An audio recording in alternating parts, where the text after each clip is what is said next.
Jai Shriman Jaya. Narayana, Jai Jai Jagannath. Shimanayana Jagannatha. My Here we obeisances are. to you, Mataji. Yeah, it's recording, just making sure. And Excellent. today, as we were mentioning, we can talk about the Pancharatra. I'll ask you to introduce the subject, then we can Yes. have a bit of Th- discussion. Thank you, Mataji. I think the way I would introduce this is that as in the West, Vaishnavism is often the, how shall we say, the most common or popular, in quote unquote, path, as they say. It's the one that a lot of people are familiar with. And what I'd like to say, Mataji, Mm. if you wouldn't mind me being so indulgent, is that with Vaishnavism, there's a perception that there's no tantra, or Yes. there's no, it's the perception, the what we are taught in modern Vaishnavism is that, oh, this tantra is separate, it has nothing to do with Vaishnavism. Yeah, And I know. moreover, Mataji, there's a separation between Vaishnavism and tantra. And not only that, Mataji, somewhat disturbingly, there's a viewpoint that Vaishnavism is quote unquote above Tantra. That somehow not only is the path separate, but somehow it's superior. This has been something that's been drilled into both Indian Vaishnavas, so-called Vaishnavas, and modern Western so-called Vaishnavas. And again, it's created a lot of confusion to the point, Mataji, where some people have erroneously viewed it as, oh, it's a separate religion from Hinduism. It's something completely different. And what I wanted to sort of understand today, Mataji, is why perhaps this viewpoint is flawed, and more importantly, Mataji, what is the original Vaishnava? Who is the original Vaishnava, and how is what is authentic Vaishnavism as it was taught prior to the advent of modern organizations? These are questions that I have, and I hope this makes sense in terms of what I'm Oh, saying. definitely. It definitely does. Definitely does. Yeah. So, right. Okay. I'll start with the first observation. The definition of Vaishnavism, of modern Vaishnavism, and the idea that it is the most popular aspect of Hinduism that is known in the West or a global level. This is only a perception, a historical perception that started with the foundation and development of ISKCON. ISKCON stands for International Society for Krishna Consciousness, which is a registered association or society, organization, that was incorporated in the 60s, 1960s, I think 1965, but I'm not sure, specifically by Bhaktivedanta Swami Prabhupada. Prabhupada is a title that was given to him by his disciples, because Prabhupada was originally the title of Bhaktivedanta Swami's guru, Bhaktisiddhanta Saraswati.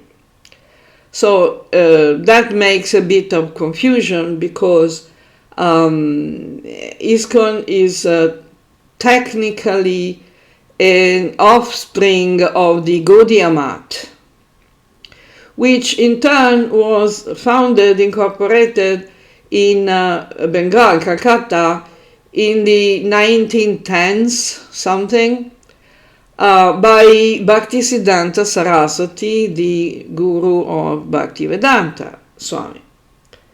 So it all started there. Now, at some point between the 1960s to the 1980s, 1990s, there was a time window of great expansion of the movement for Krishna consciousness, or Hare Krishna movement, which made it extremely popular in the West because it accepted very broadly, it accepted all sorts of people, including Western people, including people who didn't have a strong background in the Hindu or Vedic or even Indian culture. So it became extremely popular, and very, to very good reason. But the presentation of this very peculiar aspect of Vaishnavism is called Gaudiya Vaishnavism. Gaudiya Vaishnavism is in turn was created by the 6 Goswamis, specifically, who were 6 followers of Krishna Chaitanya in the 1400s, late 1400s, beginning of 1500s, from Bengal. Gauda means Bengal. So it has always been a very small part of Vaishnavism. We can call it modern in a sense because it gradually distanced itself from the original Vaishnavism, to the point of giving the impression, as you correctly said, that it is a completely different religion. Thank you, Mataji. So I wasn't just imagining that. Nope. Actually, it is said that this was the subject of a PhD thesis presented by one of Bhaktivedanta Swami's disciples, Tava Krishna. I don't remember his academic name. His name by which he Tom something. I don't remember. But in this PhD thesis, he was openly discussing the idea, presenting the idea that Bhaktivedanta Swami started a completely different new religion, which is also an echo of an idea that we find. I believe I have to check, but I believe in Goragano Deshadipika by Kavikarna Pura, I think. I don't remember. But anyway, where it is said that the founder of this religion was Madhavendra Puri. Madhavendra Puri is presented by the Goragano Deshadipika, by the Gaudiya Vaishnavas, as the beginning of this so-called new religion of the pure love for Krishna. Madhavendra Puri had been initiated in the Shankaracharya line, and so had Krishna Chaitanya and all his associates, those who had taken sannyas and diksha in a particular matter. In turn, the idea of Mat as an organization, as a sampradaya or parampara, was started even before Madhavendra, of course, by Adi Shankara himself. Officially, the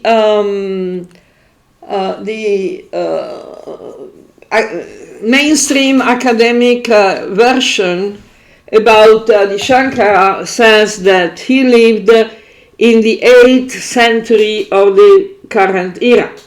I mean, after Christ. Okay. They say AD, which is, very repugnant to me because Anno Domini. Okay. So, Yes. the 8th century, in fact, this is not correct. It's not accurate. It's actually not what the records of the Shankaracharya Matas report. All the Shankaracharya Matas report that Adi Shankara lived in the 5th century BCE, before the Mataji, current era. you're talking 1100 years prior to the recognized date, aren't you? Yeah. Which is, because, not just me, I mean, Shankaracharya Matas, recordings. And that, of course, gives, the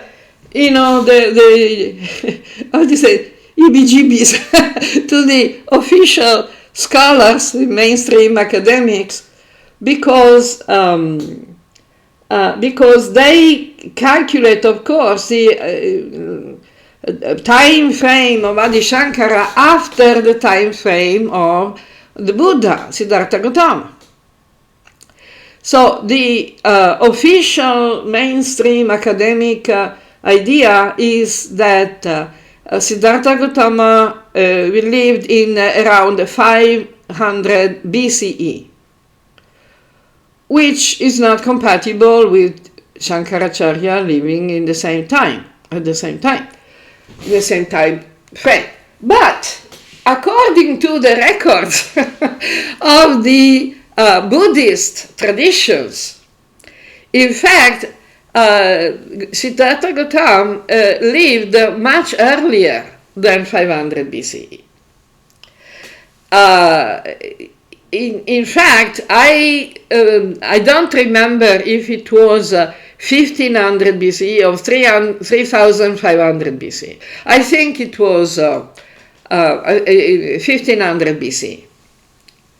So another 1000 years, earlier.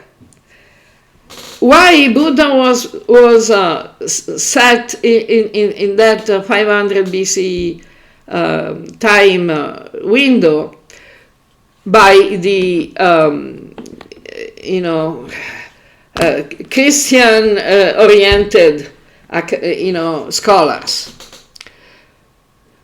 because they needed this idea, this dating, to support the idea that the entire world was preparing for the advent of Jesus. So everything started in the 500 BCE. We had the Hellenistic period, Alexander the Great, with the culture and all this stuff. And so, of course, Buddha came, and there was a total revolution against the ancient religions, the ancient paganism. So what you're saying here, Mataji, is they wanted to create an impression that the old world was being overthrown, and the old ways, quote unquote, were now being dismantled. Those silly pagans, their time has now come to an end, effectively. What we saw was the perception of a radical overhaul of the old world, in effect. Yep. That's exactly the same thing that happened with the creation of the Gaudiya Vaishnava movement, and specifically with the Gaudiya Matas. Exactly the same dynamic. Because Hindus realized that they needed to present Hinduism in a very, Abrahamic compatible form. that was the time period when the so-called Neo-Vedantism was created, which has nothing to do with the Vedas or the Vedanta. For example, the Ramakrishna mission. Ramakrishna mission is very Abrahamic. It doesn't support the Vedic versions. It doesn't support even vegetarianism. But they call it, each other monks and abbots, and they celebrate Christmas. And so we find the Arya Samaj that condemned idol worship and the fantasy Puranas and the concept of avatar. So why? Because they wanted to be as Abrahamic compatible as they could. Now, of course, Tantra was not going to be, on the table. Because what is Tantra? Tantra literally means power. The power of consciousness. The power of consciousness, the power of knowledge, which gives the sadhaka the opportunity to interact, connect directly with God in God's personal form, which is totally non-compatible with the Abrahamic idea. Because on the basis, the Abrahamic idea is based on the concept that the individual human being is not the soul, doesn't have a direct relationship with God. So all the ordinary human beings, need to go through the church, the priests, the authority, the established authority. So there is absolutely no possibility of direct worship between the individual and God. They have to go through the priest. So, Mataji, This is very, very clear. How does that differ with a broad brush approach from Tantra? So let's say Tantra, you very eloquently described the need to go to the church, a priest. How does that differ from the devotee and Tantra? The difference is very typically Vedic, in the sense that in the Vedic tradition, the original Vedic tradition, the relationship is between the sadhaka or disciple, sisha, with the guru, not with an institution, not with an organization, not with a church. The guru is directly responsible for the progress of the disciple, personally responsible. So the difference here, Mataji, is we are talking a move to not only to consolidate power, but to centralize power.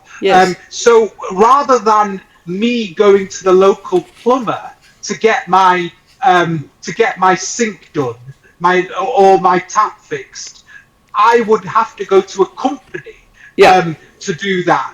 Would it be akin to that? Because the organization can have more political, social, financial, cultural control over the entire population. The guru does not control the disciple. does not exploit the disciple. The guru's business is to teach, and the only, as Adi Shankara says in the Pancharatra, the Prashnottaratna Malika, guru is one who has personally realized and practices what he is teaching, and who was only interested in the benefit of the disciple. So Mataji, yeah. So with that in mind, you've clearly defined the difference, the Vedic approach, which is to go through a acharya or a guru, versus the more Abrahamic / New Age approach, which is to go through an organization. Now, that's not New Age. New Age is a different concept. But okay, take New Age apart, the Abrahamic approach. Yeah. What else? How else does Tantra? Because most of your listeners will be familiar with that difference. But is there more to it than that? Is there more to it than just the individual? Of course. Let's go back a moment to the Gaudiya Vaishnava movement. Okay, so the difference of the Gaudiya Vaishnava movement compared to the traditional Vaishnavism is that Vaishnavism is originally just the realization of Vishnu. Someone who has come to realize Vishnu, to understand Vishnu, is automatically a Vaishnava. Now, the confusion came because realizing Vishnu is not easy. Even the Gita, which was compiled, at the beginning of Kali Yuga, is saying, Manushanam sahasra shukas chidyatati siddhaye. Among thousands of people, maybe one will try for perfection. And among those who have attained perfection, it's very rare to find someone who has actually realized Vishnu. So Vaishnava became a kind of group, and the British classified it into a caste. With the census, it became a caste. Of course, that complicated the situation further. So the idea of Vaishnava became more and more complicated. So the people started to think at some point along the history of Kali Yuga that Vaishnava was a sectarian group. That being a Vaishnava meant not being a Shaiva or a Shakta. Now, the Gaudiya Vaishnava movement is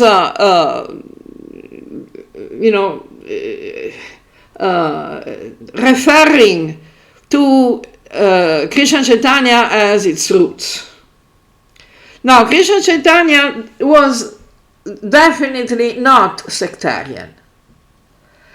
Krishna Chaitanya just preached that one should worship the holy names, plural, all the names of God, which include, the names of Vishnu also include the names of Shiva, as we can see from the Sahasra, Vishnu Sahasranam, 1,000 names of Vishnu.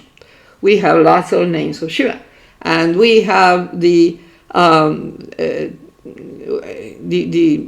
evidence from many Shastras that Vishnu and Shiva are one and the same.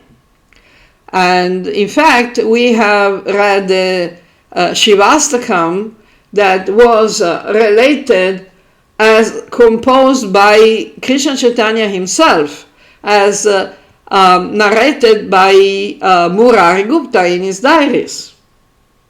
So, this idea that Vaishnavism means a sectarian group of people who choose to worship Vishnu rather than worshipping Shiva or Shakti or whatever is a very recent distortion.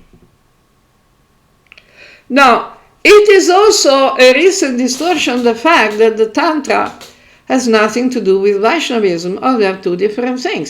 As you very aptly suggested to discuss about the Pancharatra, and I can quote a very famous verse by Rupa Goswami in the Bhakti Rasamrita Sindhu, which is a very famous text in the Gaudiya Vaishnava tradition, which says, Shruti Smriti Purana di Pancharatram Vidim Vina.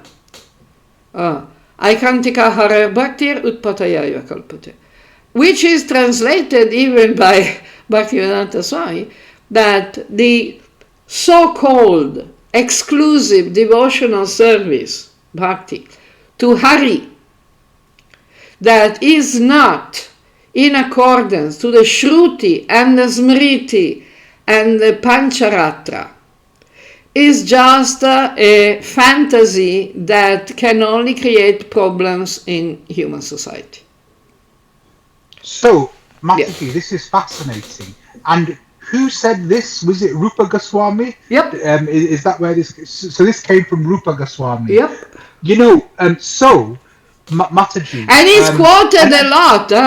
He's quoted a lot. Bhaktivedanta Swami quotes it so many times. You go and check in the database, just, type this verse and you see how many times he quoted it.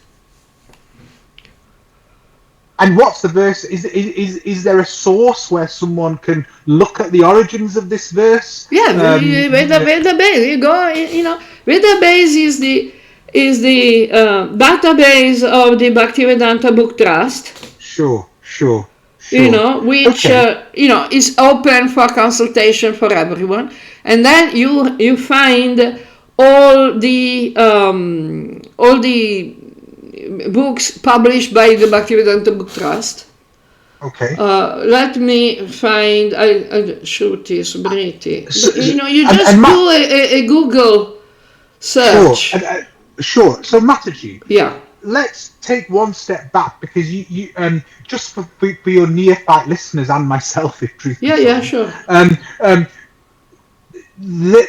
Clearly, then this casts doubt on the aspersion that Tantra is totally separate from Vaishnavism. No, it's a total speculation. Yes. So Mataji, let's put it in the perspective of myself and others. Yeah. We go to a temple, or we read the Bhagavad Gita, we offer devotion to Krishna, and where is the Tantra, Mataji? I'm getting there. Yes. So, just for reference, I can also put it in the chat. Yes. It's Bhakti Rasamrita Sindhu.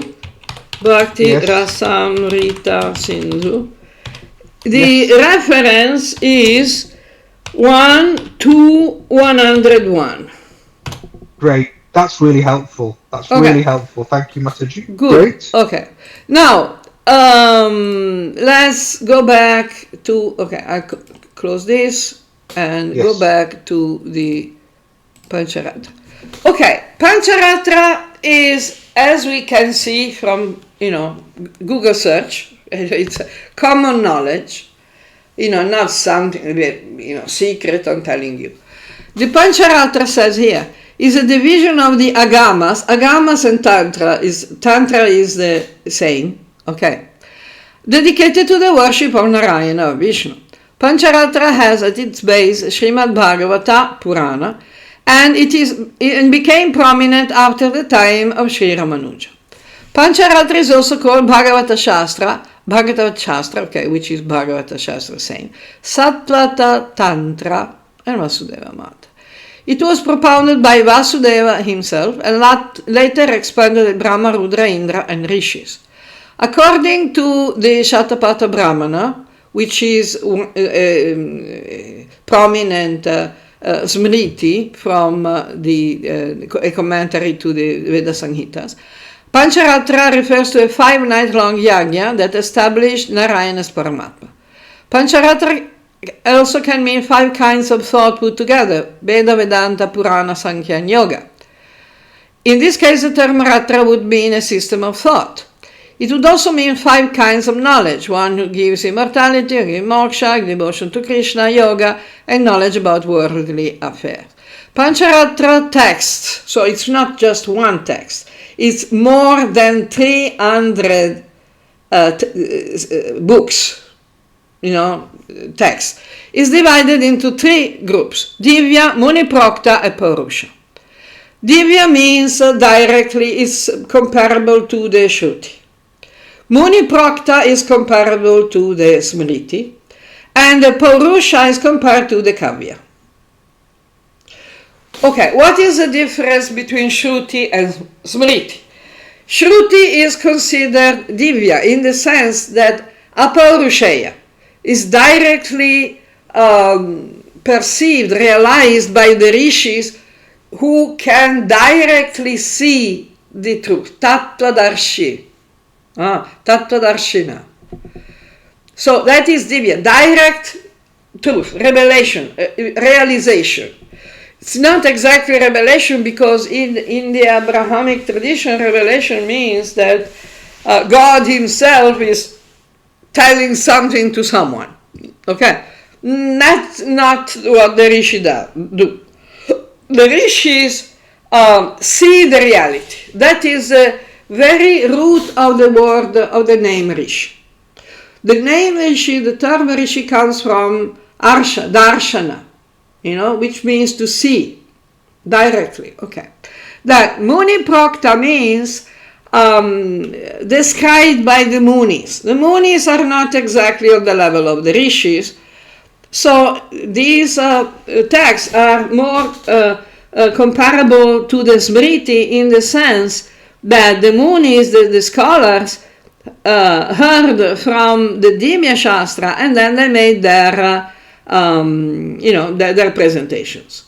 Then the Purusha is the commentaries, like the Bhashya or Kavya, means human beings, Purusha, human beings, who wrote down instructions, technical instructions for the worship and meditation on Narayana.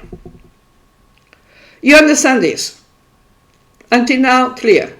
Yes, absolutely. This bit is completely clear and really sort of... Good. So yes, please. And I had got a question, but that will come at the end. That will come at the end. Okay, as you like. Now, the Divya is basically about the dhyana, the meditation, the theological knowledge of someone who's actually having the darshan of Vishnu. And by Vishnu, we also include name, form, activities, qualities, companions, abode, everything, that everything is Vishnu. Okay. Then we have the Muniprokta is the philosophical part. So the first is theological and the second is philosophical. Then the third, the Purusha, is the technical. So the tantras, all the tantras, are texts and traditions that contain the specific instructions for the worship of the Parambrahman. There are 3 major tantra categories: Vaishnava, Shaiva, Shakta, because Parambrahman manifests as Vishnu, Shiva, and Shakti. We discussed this before about the Purusha and Prakriti. Yes. Okay. Yes. So it's all Parambrahman. So as I have mentioned some other, before in other occasions, the Tantra can be compared to an encyclopedia of cooking. Okay. Now the Vaishnava Tantras are about Vishnu, like a volume of the Encyclopedia of Cooking can be about soups. Okay, so if you follow the recipes in the book, in the volume about soups, doesn't mean that you are a sectarian follower of soups and you will never even have a look at sweets and desserts. Because you cannot separate Vishnu from Shiva or Vishnu from Shakti. In fact, in the Vishnu Yes. tantras, in the You Vishnu mentioned that. agamas, there are instructions about the worship, especially of Shakti, such as Lakshmi, Radha, and so on. Okay. Yes. Then, the Divya, see, this group includes the Sattvata Samhita, Pushkara Samhita, Jayarkya Samhita, and others, not only that. They were revealed by Vasudeva himself. Okay. They were based on Vedic principles. Okay. Talking about temples where worshipping done using the Divya texts are called Divya Deshams. Okay. These texts were received by Brahma Rudra and they propagated them around the world. Okay. Which is okay, but it's not a revelation like the Abrahamic tradition. But then we had the Muni Prokta, after receiving the Divyagamas, Brahma Rudra Indra composed their own versions. Sages Marichi, Atri, Angira, Pulaha, Pulastya, Kratu, and Vashishta also authored their own Samhitas, such as Ishvara Samhita, Parameshvara Samhita, Jayottara Samhita, Sanat Kumara Samhita, Padmodbhava. What is the meaning of Samhita? Samhita simply means collection, anthology.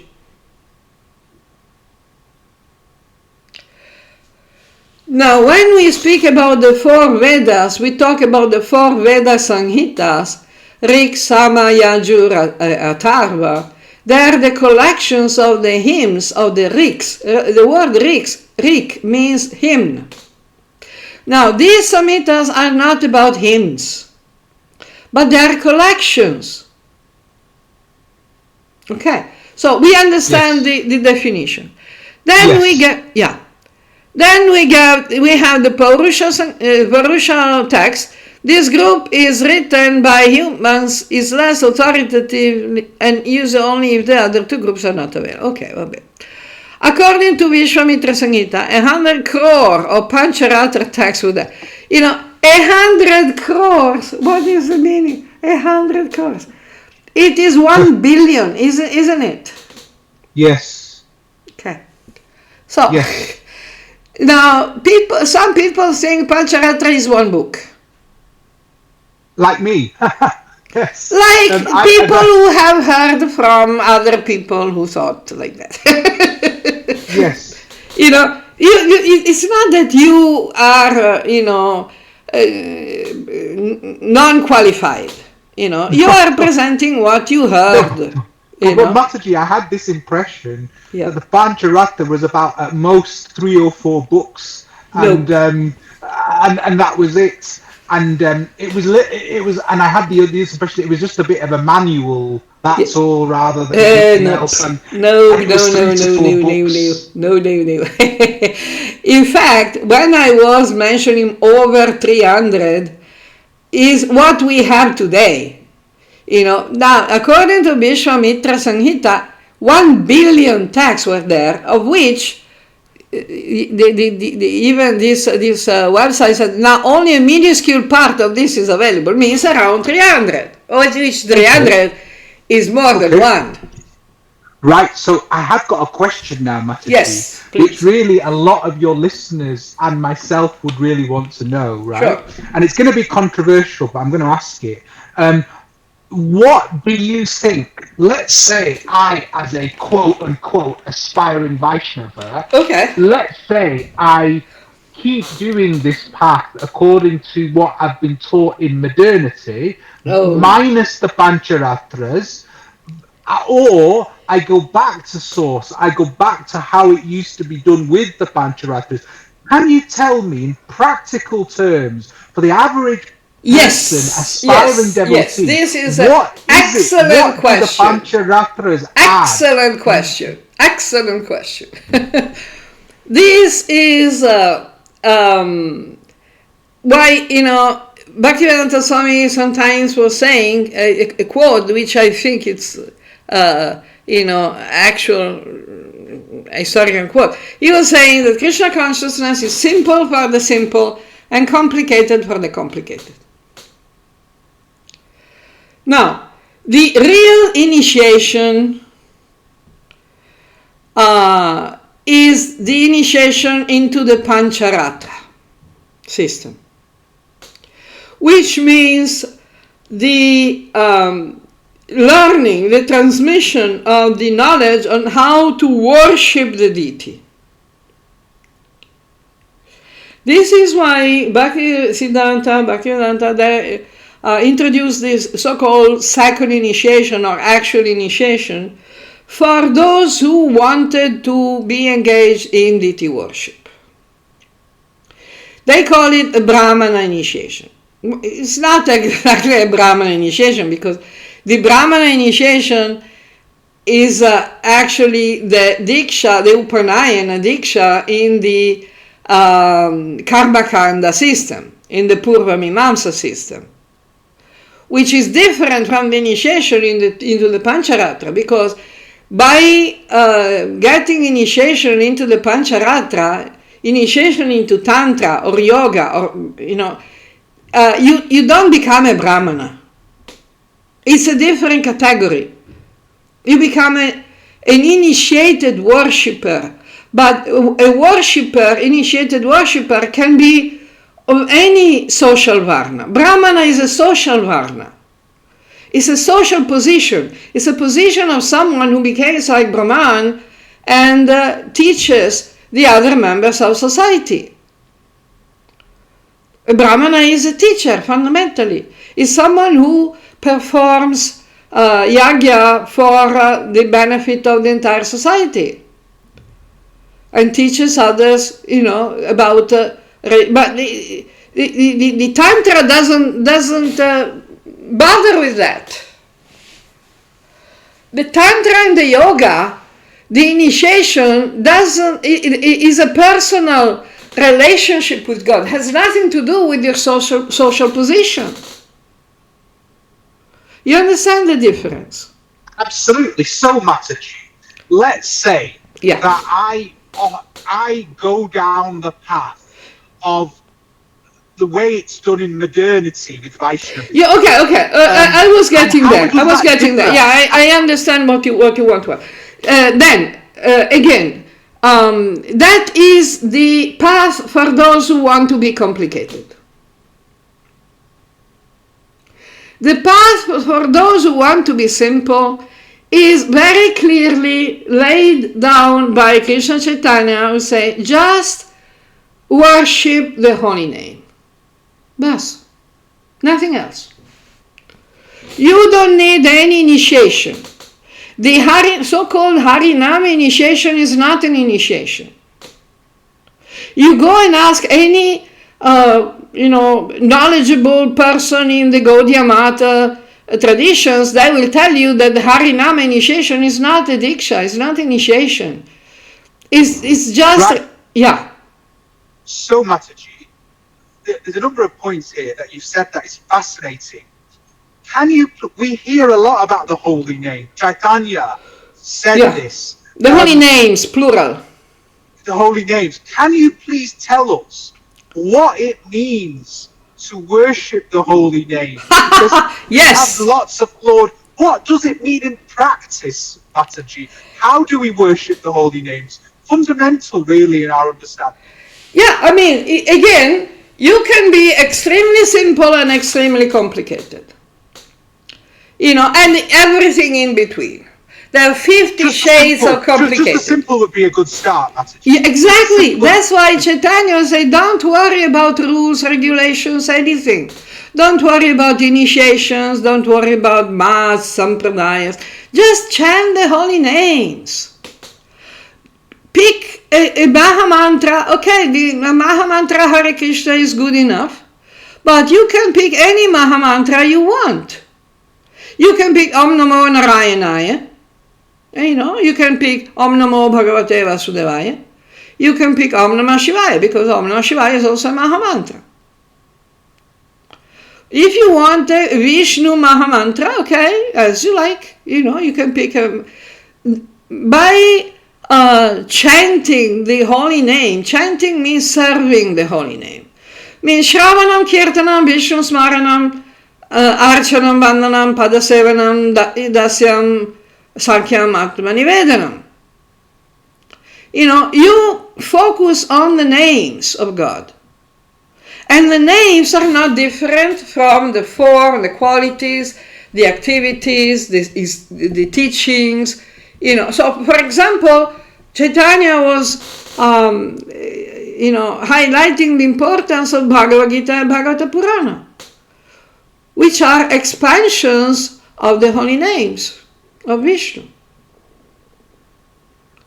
So, Bhagavad Gita and Bhagavata Purana are extremely simple. They're not the Pancharatra texts. They're not tantric.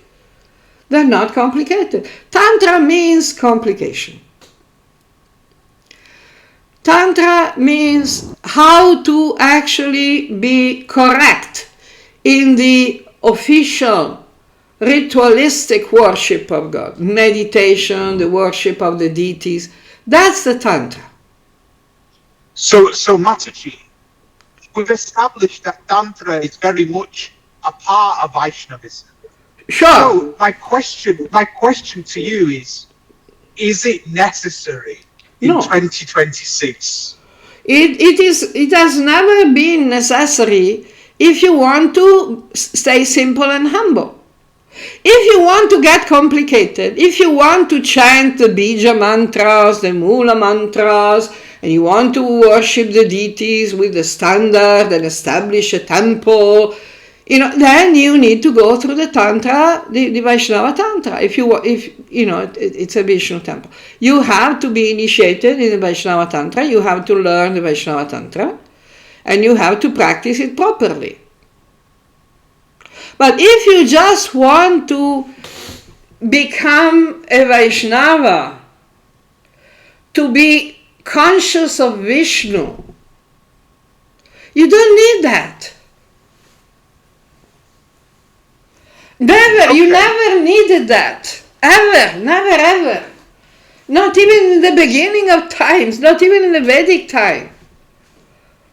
That's why Bhaktivedanta Swami was like, even a child can do it. So Mataji, how is chanting the holy names, serving the holy names? Can you please tell me a little bit about that? Well, the holy name is not different from Nama is the same as Nami. The name of Krishna or Vishnu is not different from Krishna or Vishnu. That is also very clearly stated by Krishna Chaitanya in Shastakam. Nam namakari bahudani sarva shaktis. All the shaktis of Vishnu are in his names. So the names of God are not just material sounds.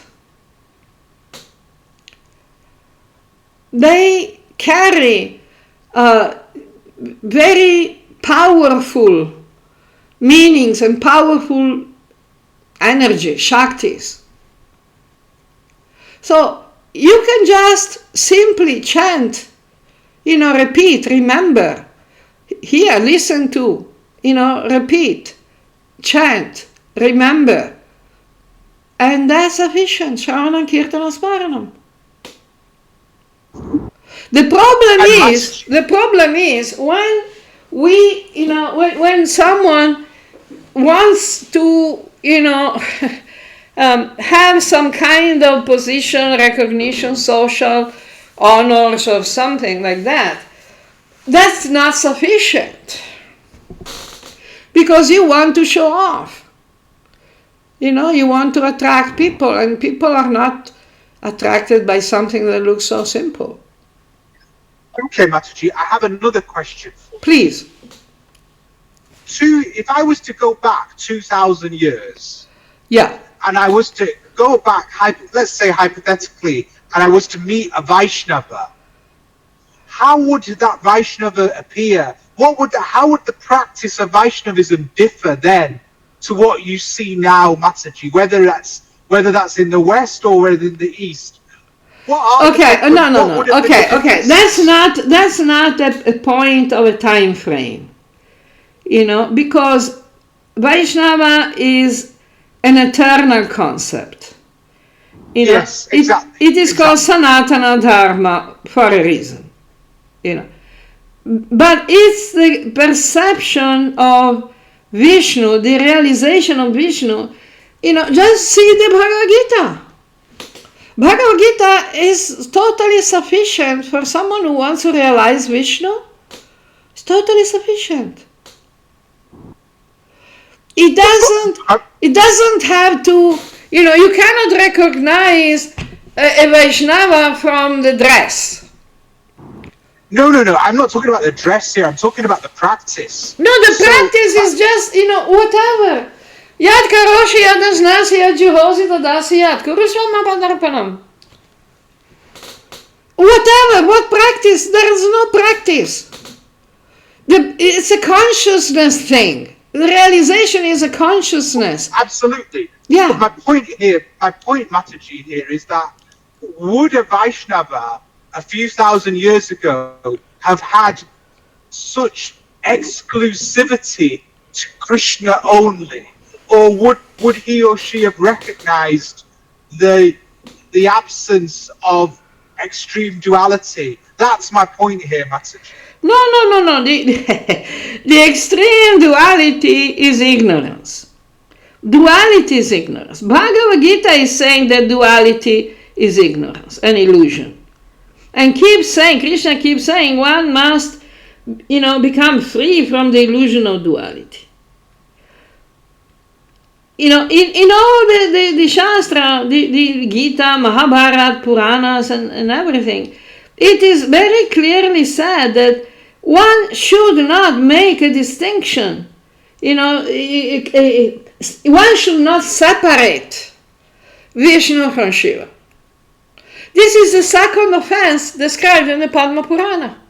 The offense to the chanting of the holy names of Vishnu, the second one in the list is to separate, bhinna, to separate the names of Vishnu from the names of Shiva, because Shiva and Vishnu are one and the same. It's offensive to believe otherwise. So there is no dualism there. Where is the dualism? Vasudeva Sarvamiti, where is the dualism there? Bhagavad Gita is sufficient.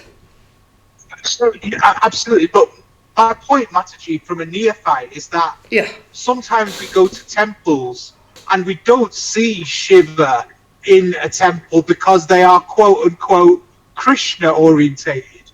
That wouldn't have been seen a few thousand years ago, surely, right?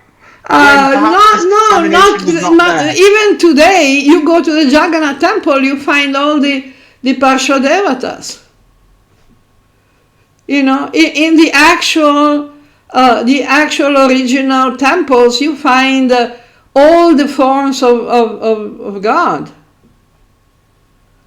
Now, if someone prefers to focus on Vishnu or Krishna, that's nothing wrong. If someone wants to make a temple only with Radha Krishna, okay, well, there's nothing wrong.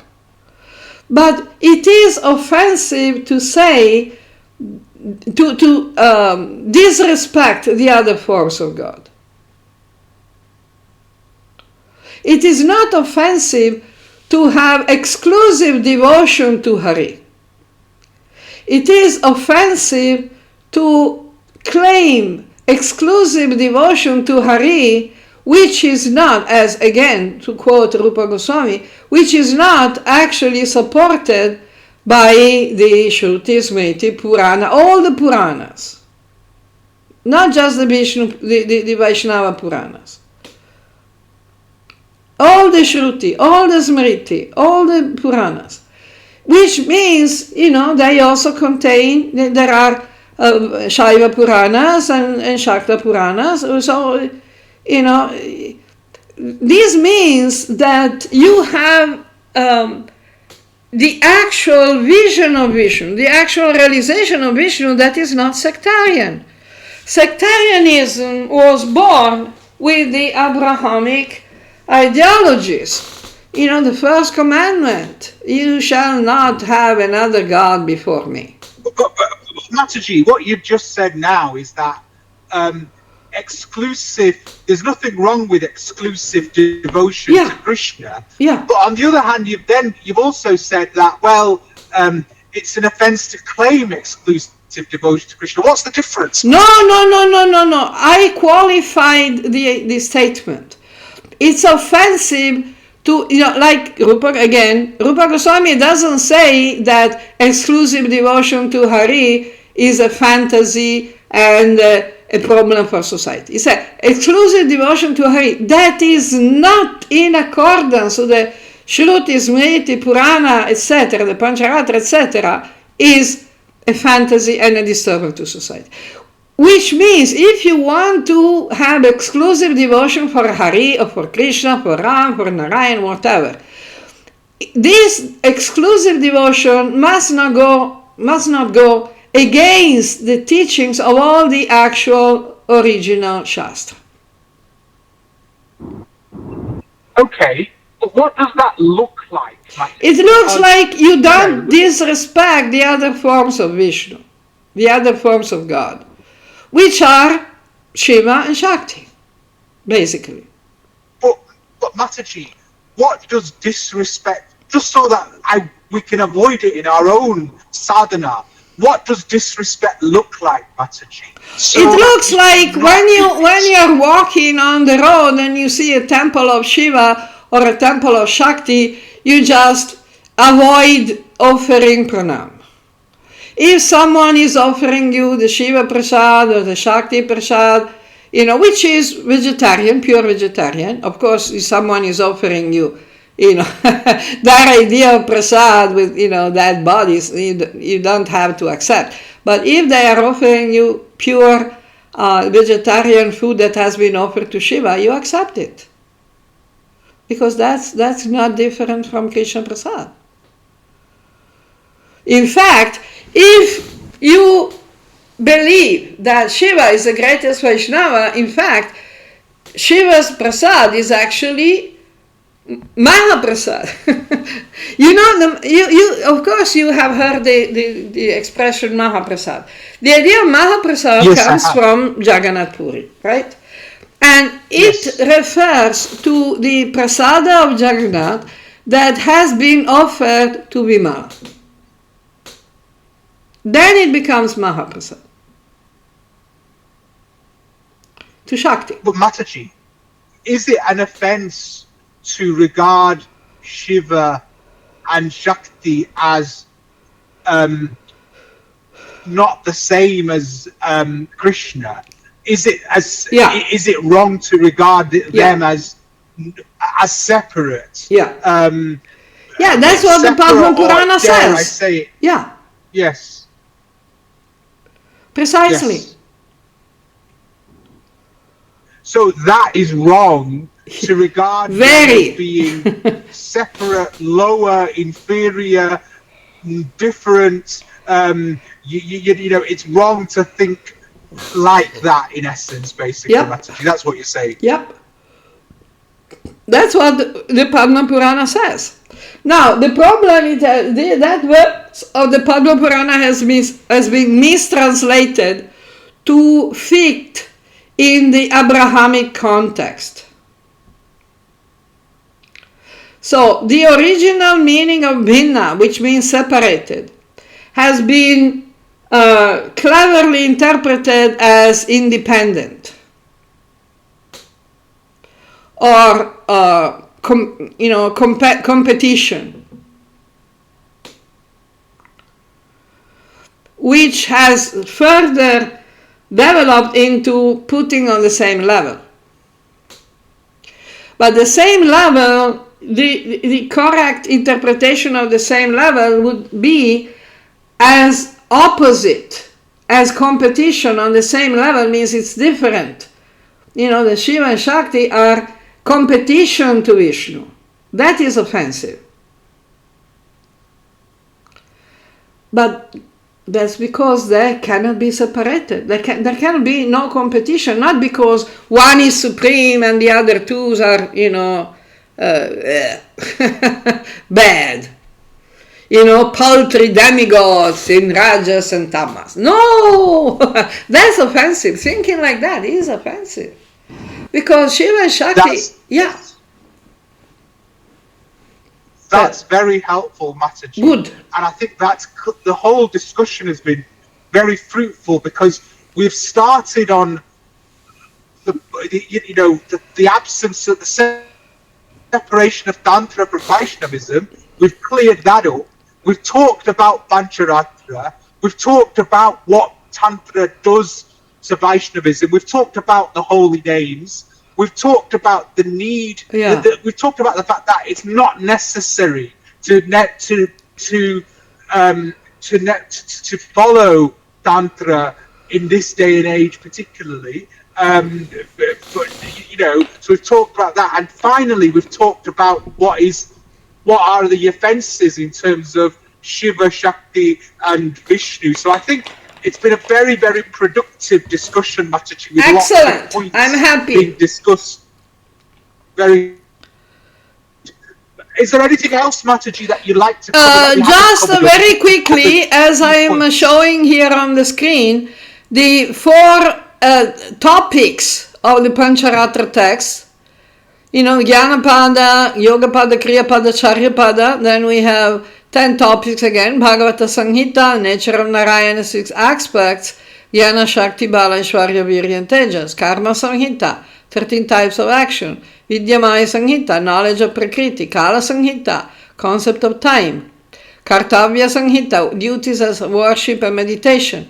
Vaisheshika Kriya, special ceremonies in temples such as Pratishta and festival.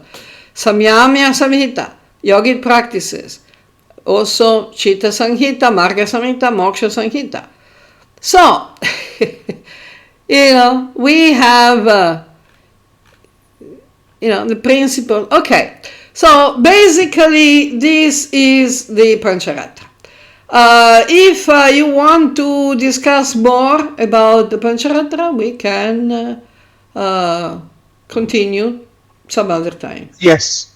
Okay. Yes, definitely, Mataji. Excellent. And I'd just like to thank you for a wonderful discussion. Thank you for your time. Jai. Jai Sriman Narayana. Jai Sriman Narayana. Jai Jagannath. Thank you. Bye-bye.